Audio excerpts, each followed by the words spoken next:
Cases of unemployment fraud continue as identity thieves steal money from unsuspecting individuals. We've told you about this before, but want to dive deeper and talk about how it affects or doesn't affect your taxes. Gilmore Jason Mahler, CPA. Charlie Hyde is here to explain. Good morning, Charlie. Good morning. So yeah, it's become extremely important. What we've seen is there's a lot of people that have legitimately filed for unemployment across the country and here in Ohio. But what we're seeing is there are a lot of people that have started to get their tax documents and they've been taking them to their CPAs.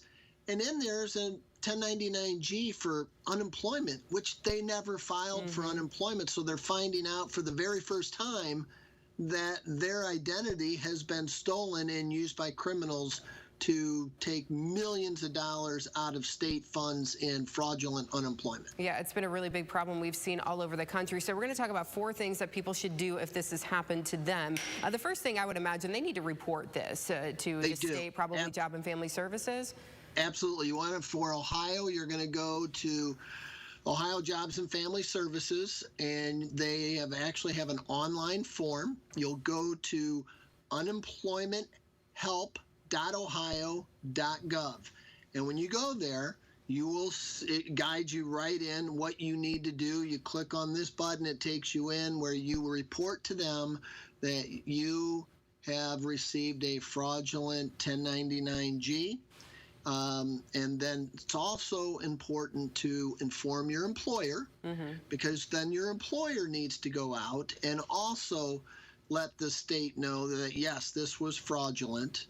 And then you have to go to the federal government after that, so it doesn't stop there, right? No, it doesn't stop there. You need to go to the federal government and you need to let them know, and that's the U.S. Department of Justice.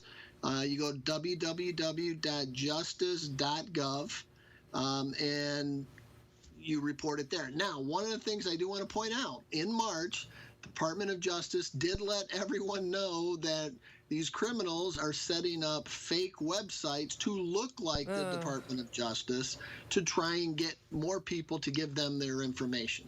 Okay, so you want to make sure you're at the right place. Okay. Correct. So you seek it out. Okay. Yeah. And then the next, I mean, does this impact people's tax returns? What do they need to do there? Correct.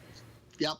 So what you need to do is, if you received a 1099-G reporting unemployment compensation that's fraudulent, you didn't file, you continued to work, you need to address that. Now, the way to do that is Ohio, Michigan, if you've informed them, they will issue a corrected 1099-G. But remember, that could take some time, and people are filing returns now. So here's the best advice. File your return, but don't report the 1099-G income that's fraudulent. Okay. Now, one of the concerns is, obviously, there's a matching program between the IRS and the state. So the state of Ohio has sent off that 1099-G to the IRS. You file your return and don't include it, you could get a notice. And that's something you may have to deal with. Now, what I've been doing for clients is when they have a fraudulent situation, we report the original 1099-G, and then right below we back it out as fraudulent 1099-G. You already reported it to the state, so you can clearly show that this was a fraudulent and shouldn't be included in your income. Okay, some really important information there, and I do want to tell people quickly that to keep this from happening again, consider a credit freeze, put a fraud alert on your credit, and just make sure not to hand out your personal information. I think, you know, with social media and everything these days, people are quick to share some information. So, Charlie, thank you so much for these great tips this morning. We appreciate it. You're welcome.